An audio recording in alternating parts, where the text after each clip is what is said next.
Hi friends, welcome to our channel ఈ లెర్నింగ్లో మనం the factors the determine the demand గురించి చదువుదాం. ఇప్పుడు మనం ఇందులో ఫస్ట్ వచ్చేసి price of the commodity. Okay, price of the commodity when other things being constant అంటే వేరే థింగ్స్ అనేవి కాన్స్టెంట్లో ఉన్నాయి, ఇలా తికమక కాకుండా కాన్స్టెంట్లో ఉన్నాయి. The demand for any good depends on it's price అంటే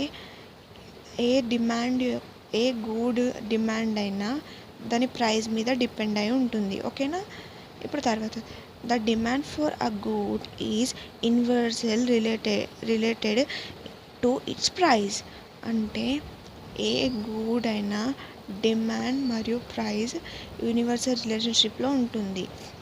if the price of a commodity decrease its demand will be decrease అంటే ప్రైస్ అనేది పెరుగుతుందనుకోండి, దాని యొక్క డిమాండ్ అనేది కూడా పెరుగుతుంది. ఒకవేళ ప్రైస్ అనేది తగ్గిందనుకోండి, డిమాండ్ కూడా తగ్గుతుంది. వైస్ వర్సా అంటే ఆపోజిట్. ఓకేనా, ఆపోజిట్లో ఉంటుంది. ఇప్పుడు సెకండ్ వన్ చూద్దాం మనం. Second one price of substitutory. When a good is substitutory when it can be replaced. ఓకేనా, అంటే గుడ్ అనేది సబ్స్టిట్యూషన్ ఎప్పుడు అవుతుందంటే దాన్ని రీప్లేస్ చేసినప్పుడు అవుతుంది. ఓకేనా, price of substitutory influence the demand for a good up to a certain extent అంటే ప్రైస్ ఆఫ్ సబ్స్టిట్యూటరీ ఎప్పుడు అవుతుందంటే దాని డిమాండ్ అనేది ఇన్ఫ్లుయెన్స్ అయినప్పుడు. ఇప్పుడు ఒక గుడ్ డిమాండ్ ఉంది, అది చాలా హైలో ఉంది, దాని ప్రైస్ కూడా హైలో ఉంది. ఓకేనా, కాబట్టి మన కన్జ్యూమర్స్ వాటిని బై చేయరు. ఓకేనా, ఆ గూడ్ని బై చేయరు. అలాంటి గూడే ఏదైతే తక్కువ ప్రైస్ అండ్ ఎక్కువ డిమాండ్ ఉంటుందో దాన్ని బై చేస్తారు. అదే ఫర్ ఎగ్జాంపుల్ ఇప్పుడు 2 గూడ్లు సేమ్ మనీలో ఉండి అండ్ సేమ్ డిమాండ్లో ఉంటే అప్పుడు అందరూ ఏం చేస్తారు, ఈ గూడే బై చేస్తారు. ఎందుకంటే దీనికన్నా డిమాండ్ బాగుంది అండ్ దీని క్వాంటిటీ టేస్ట్ కూడా బాగుంటుంది కాబట్టి. అదే చెప్తుంది అక్కడ. For instance and increase in the price of a coffee leads to increase in the demand for tea. ఇప్పుడు చూడండి, ఇక్కడ ఎగ్జాంపుల్ కూడా ఇచ్చారు. ఫర్ ఎగ్జాంపుల్ అని ఇచ్చారు, increase in the price of coffee increase అయిందనుకోండి, అప్పుడు దేనికి ఇంక్రీజ్ ఆఫ్ టీ అనేది ఏమంటారు డిమాండ్ పెరుగుతుంది. ఓకేనా, అదే ఇప్పుడు కాఫీ మరియు టీ రెండు ఈక్వల్గా ఉన్నాయనుకోండి ప్రైస్, అప్పుడు అందరూ ఏం చేస్తారు, కాఫీయే కొంటారు, టీని కొనరు. అదే కాఫీ ప్రైస్ ఎక్కువ ఉండి టీ ప్రైస్ తక్కువ ఉంటే అందరు టీని కొంటారు, కాఫీని కొనరు, ఎందుకంటే ప్రైస్ ఎక్కువ. ఇది టీ కాబట్టి తక్కువ కాబట్టి అందరు ఇది కొంటారు. దీనివల్ల మీకు సబ్స్టిట్యూట్ ప్రైస్ అర్థమై ఉంటుంది. ఇప్పుడు మనం ఇందులో థర్డ్ చూద్దాం, price of the complementary goods. ఓకేనా, demand is also influenced by the changes in the price of complementary goods. అవేంటిదో కూడా ఇచ్చారు ఇక్కడ. Jointly demanded goods. For instance an increase in the price of petrol leads to decrease in the demand for vehicles. ఓకేనా, ఇక్కడ example కూడా ఇచ్చారు. నేను first complementary అని చెప్తాను.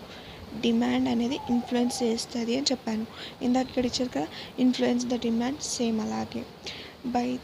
దేనివల్ల చేంజ్ చేస్తుంది, ప్రైస్ వల్ల కమ్యూనిటీ ఆఫ్ కాంప్లిమెంటరీ గూడ్స్ కూడా చేంజ్ అవుతుంది, డిక్రీజ్ అవుతుంది, పెరుగుతుంది డిమాండ్.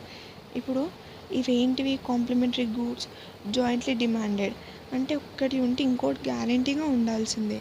ఇప్పుడు ఇక్కడ ఫర్ ఎగ్జాంపుల్ కూడా ఇచ్చారు, increase the price of petrol అంటే పెట్రోల్ ప్రైస్ అనేది పెరిగితే then decreasing demand for vehicles demand అనేది తగ్గుతుంది. అర్థమైందా? ఇప్పుడు పెట్రోల్ పెరిగితే వెహికల్స్ తగ్గుతుంది, ఎందుకంటే మనం పెట్రోల్ లేకుండా వెహికల్ని డ్రైవ్ చేయలేం కాబట్టి.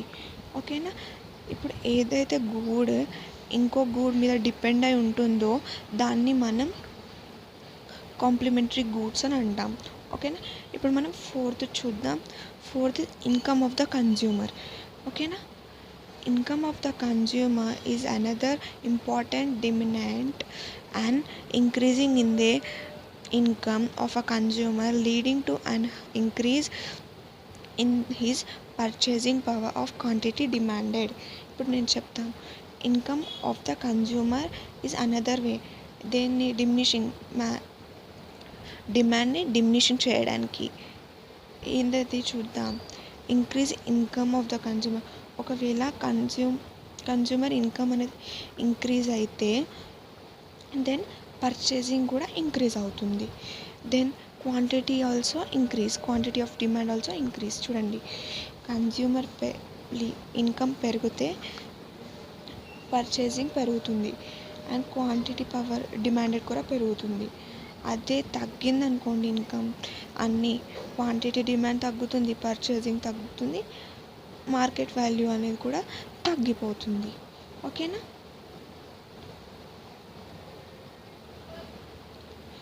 ఇప్పుడు అందులో మనం వచ్చేసి taste and preference fifth one చూద్దాం.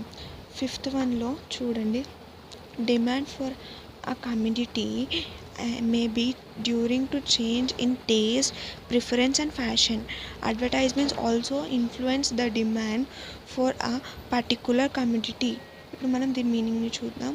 Price, taste and preference. ఓకేనా. దాని డిమాండ్ అనేది, కమ్యూనిటీ డిమాండ్ అనేది కూడా చేంజ్ అవుతుందంట. దేనివల్ల? టేస్ట్ మరియు ప్రిఫరెన్స్, ఫ్యాషన్ వల్ల. ఇంకా దీన్ని కూడా ఇన్ఫ్లుయెన్స్ చేయొచ్చంట. ఎలా? అడ్వర్టైజ్మెంట్స్తో ఇన్ఫ్లుయెన్స్ డిమాండ్ చేయొచ్చు మనం. అంటే కొంతమంది కొన్ని అడ్వర్టైజ్మెంట్స్ని చూసి దాన్ని కొంటారు కదా, అలాగని అప్పుడు పర్టికులర్ కమ్యూనిటీ అనేది సేల్ అవుతుంది. దేనివల్ల? అడ్వర్టైజ్ వల్ల. దీన్ని మనం ఇన్ఫ్లుయెన్స్ చేయొచ్చు అడ్వర్టైజ్మెంట్ వల్ల. ఇంకేంది? దాని టేస్ట్ మరియు ప్రిఫరెన్స్, ఫ్యాషన్ అనేది మారకూడదు, ఎప్పుడు ఒకటే లెవెల్లో ఉండాలి. ఓకేనా. ఇప్పుడు మనం ఇందులో సిక్స్త్ వన్ చూద్దాం. మనం సిక్స్త్ పాపులేషన్ చెప్పే ముందు నేను డిస్క్రిప్షన్లో ఇంకా వీడియోస్ లింక్ ఇచ్చాను, మీరు డిస్క్రిప్షన్లో వెళ్ళి చూడండి. అండ్ ప్లీజ్ మా ఛానల్ కనుక నచ్చితే లైక్, సబ్స్క్రైబ్ అండ్ షేర్ చేయండి ప్లీజ్. ఓకేనా. ఇప్పుడు మనం తర్వాత దానికి వెళ్దాం. సిక్స్త్ వచ్చేసి పాపులేషన్ అంటే ఏంటో చూద్దాం. Population, the size of population of a country is another important diminishing of demand. అంటే డిమినిషింగ్ అంటే తగ్గించేది, పాపులేషన్ కూడానంట. ఎలానో చూద్దాం.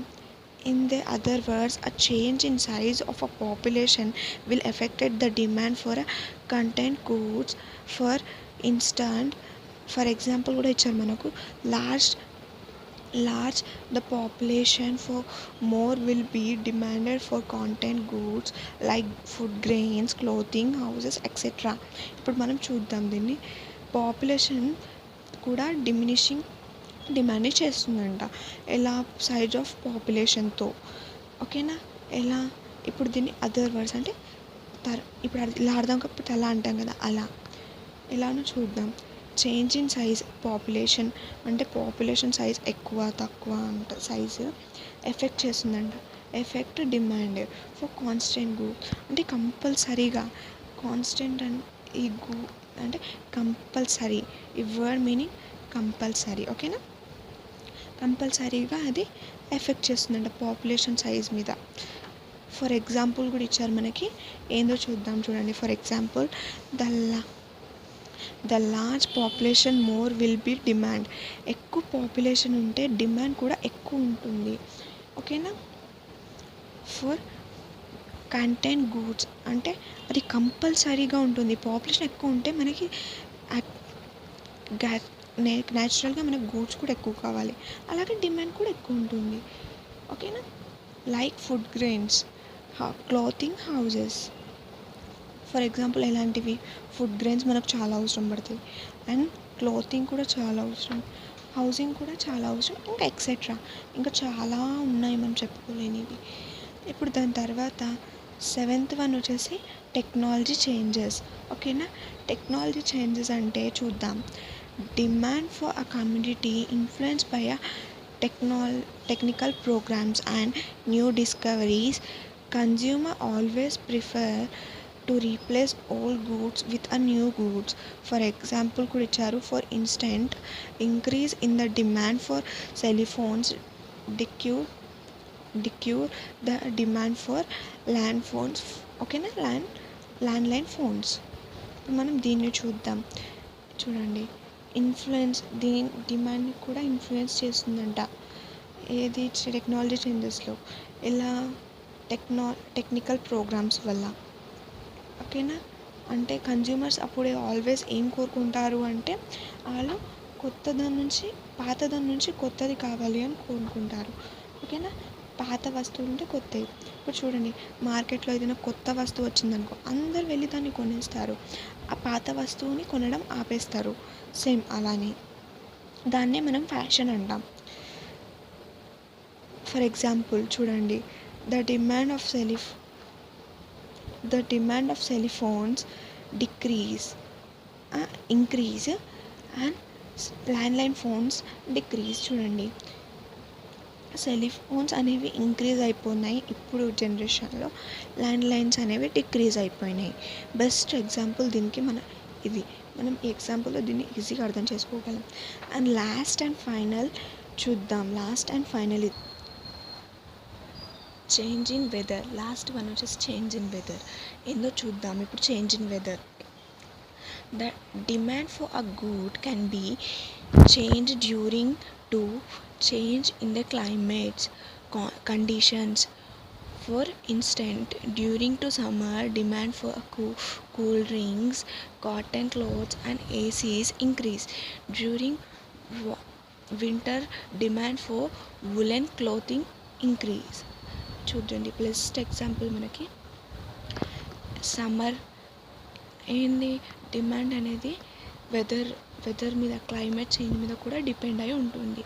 అది ఎలానో చూడండి, ఎప్పుడైతే సమ్మర్లో కూల్ డ్రింక్స్కి, కాటన్ క్లోత్స్కి అండ్ ఏసీస్కి డిమాండ్ అనేది ఇంక్రీజ్ ఉంటుంది. అదే మనం వింటర్లో చూస్తే కనుక వులెన్ క్లోత్స్కి ఇంక్రీజ్ ఉంటుంది. మనం సమ్మర్లో వెళ్ళి వులెన్ క్లోత్స్ని కొనము కదా, అలాగే వింటర్లో వెళ్ళి కూల్ డ్రింక్స్, కాటన్ క్లోత్స్, ఏసీస్ని కొనము. ఓకేనా, అందుకే దీన్ని చేంజ్ ఇన్ వెదర్ అని కూడా అంటారు. ఓకేనా, ఇవన్నీ examples of factors that determine the demand. ఓకేనా, డిమాండ్ని డిటర్మైన్ చేసే ఫ్యాక్టర్స్ ఇవన్నీ. ఓకేనా, thank you for watching. Please subscribe.